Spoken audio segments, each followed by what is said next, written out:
The chloride that can not gate hydrolysed is. ना भाई ये एनसीईआरटी में बहुत ही स्ट्रेट फॉरवर्ड ये टॉपिक है और अच्छी तरह से समझाया भी है। तो ये आप देखेंगे बहुत सारे क्वेश्चंस है ना डायरेक्ट ऐसे स्टैंडर्ड पूछे जाते हैं। देखिए ये क्वेश्चन बहुत बार इन वेरियस वेज रिपीट हुआ है इन वेरियस एग्जाम्स।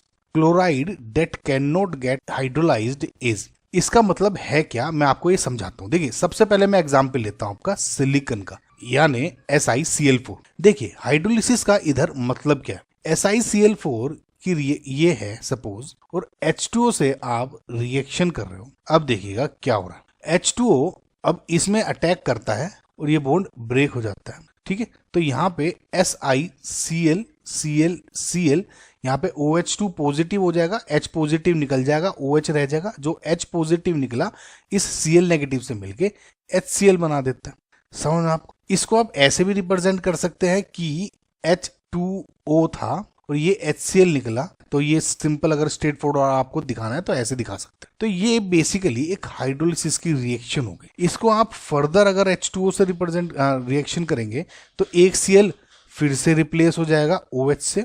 इसको अगेन ट्वाइस फिर से करेंगे तो आप ये देखेंगे कि ये OH इसको और इसको रिमूव कर देता है, ऐसे OH OH एंड OH आ गया। राइट गाइस, तो आपने देखा कि इसका जो हाइड्रोलिसिस हुआ 1 by 1 SiCl4 का Si, ये देखिए ये SiCl4 जो था तो 1 2 3 4 H2O के साथ मिलकर यहाँ पे इसने SiOH4 बना दिया प्लस 4 HCl। तो ये बेसिकली एक हाइड्रोलिसिस की रिएक्शन हो गई। तो इसमें ये कहा है इनमें से ये जो रिएक्शन है ये कौन सा हैलाइड नहीं देगा। समझ में आ गई सबको? अब देखिए ये चीज आपको समझ में आ गई। अब ये हो कैसे रही है इसका आपको हल्का सा मैं एक आइडिया देता हूँ। सिलिकॉन का एटॉमिक नंबर है 14 और यानी इलेक्ट्रॉनिक कॉन्फ़िगरेशन इसका हो जाएगा 1s2 2s2 2p6 3s2 3p2 and 3d0।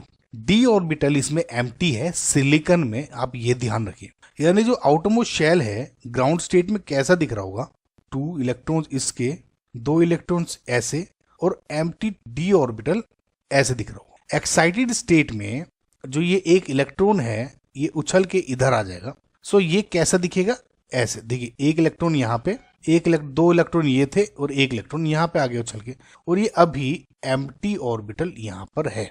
समझ में आया गाइस आपको? अब देखिए ये रिएक्शन हो कैसे रही है। जब H2O आता है तो डी इसके पास लोन पेयर है, 2 इलेक्ट्रॉन्स है। तो रिएक्शन जब ये करता है तो टेम्पररीली ध्यान रखिएगा वर्ड, ये इस एम्प्टी डी ऑर्बिटल में अपने इलेक्ट्रॉन्स डोनेट कर देते। यानी हाइड्रोलिसिस के लिए जो ये आपकी रिएक्शन हो रही थी, जब ये H2O ने अटैक किया और ये टूटा तो इसने किया क्या, टेम्पररी इस डी ऑर्बिटल में अपने इलेक्ट्रॉन्स डोनेट करे होंगे, तब जाके उसका जो H पॉजिटिव है Cl नेगेटिव को ऑब्वियसली यहाँ Cl नेगेटिव जुड़े होंगे, ऐसे होगा ना गाइस। तो जब इसने यहाँ डोनेट किया होगा तो किसी तरह से जो HOH है यहाँ पे H रिमूव हुआ और Cl को लेके उड़ गया। कुछ ऐसे टेम्पररी रिएक्शन होती है, आप ये मान के चले। यानी इलेक्ट्रॉन पेयर डोनेट तब होगा जब यहाँ पे कोई एम्प्टी ऑर्बिटल होगा। समझ में आपको गाइस? इसको आप ऐसे समझिए, देखिए सिलिकॉन है, Cl Cl Cl और Cl ये ऐसे थे। सिलिकॉन पे एक एम्प्टी डी ऑर्बिटल है, ये वाला, ये एक एम्प्टी ऑर्बिटल है। जब इस पे H2O आता है रिएक्शन कराएंगे तो जो इलेक्ट्रॉन पेयर, ये जो लोन पेयर है, ये इसको डी ऑर्बिटल को डोनेट करता है टेम्पररी। इससे क्या होता है, इसकी एक ट्रांजिशन स्टेट बनती है। देखिए M Cl 4 Cl है तो मैं इसको ऐसे बना देता हूँ 4 Cl आपको, ताकि आसानी हो समझने में। 4 Cl तो ये हो गए, ठीक है। अब जो ये इलेक्ट्रॉन है OH एंड H, इस तरह से कुछ ट्रांजिशन स्टेट बन चुकी होती है। अब एक बात और ध्यान रखिए, ये जो SiCl4 है ये है sp3 हाइब्रिडाइज्ड, लेकिन जो ये ट्रांजिशन स्टेट बनी है ये कौन सी होगी, sp3d हाइब्रिडाइजेशन। तो इस पे आपको क्वेश्चन पूछा जा सकता है कि जब ये हाइड्रोलिसिस होता है तो जो ट्रांजिशन स्टेट होगी वो किस हाइब्रिडाइजेशन से होके गुजरती है। समझ में आपको किस से पूछ रहा हूँ, क्योंकि आजकल अच्छे क्वेश्चन बन रहे हैं, ये क्वेश्चन रिपीट हो चुका है तो इस पे कुछ आगे ही क्वेश्चन आएगा। तो ये sp3 एंड d इस तरह से, ठीक है गाइस। तो ये sp3d हो गया, ये ट्रांजिशन स्टेट है।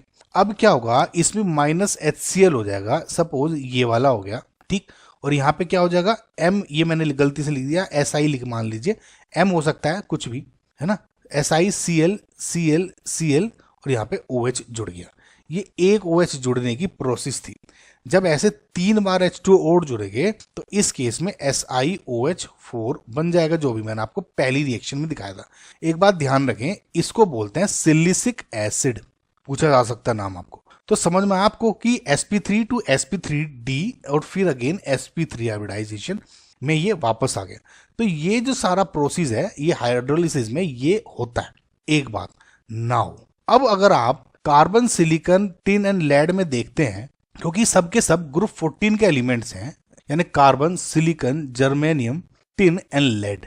सिलिकॉन, इसका एटॉमिक नंबर इसका 14 था, या बाकी के जो नीचे एलिमेंट्स आएंगे सब में d ऑर्बिटल्स प्रेजेंट हैं, in fact empty d orbitals present हैं, तो यानी ये इलेक्ट्रॉन जा सकते हैं। लेकिन कार्बन, जिसका एटॉमिक नंबर 6 है, यानी 1s2 2s2 2p2, राइट। अब इसमें कोई भी d ऑर्बिटल नहीं है। d orbital basically third shell से स्टार्ट होते हैं। तो इसमें क्योंकि कोई एम्प्टी d ऑर्बिटल नहीं है, तो इलेक्ट्रॉन पेयर डोनेट करने के लिए टेम्पररी H2O के पास कोई जगह नहीं है, इसलिए ये बेसिकली हाइड्रोलिसिस इसका नहीं होता। ये इसका आंसर है, समझ में आएगा इस। और क्योंकि नीचे जब जाएंगे तो सबके पास एम्प्टी d ऑर्बिटल है, इसलिए हाइड्रोलिसिस हो जाएगा। आई होप गाइज आपको ये एक्सप्लेनेशन सब कुछ समझ में आएगा, ये भी समझ में आएगा, right. So correct answer is B. Okay.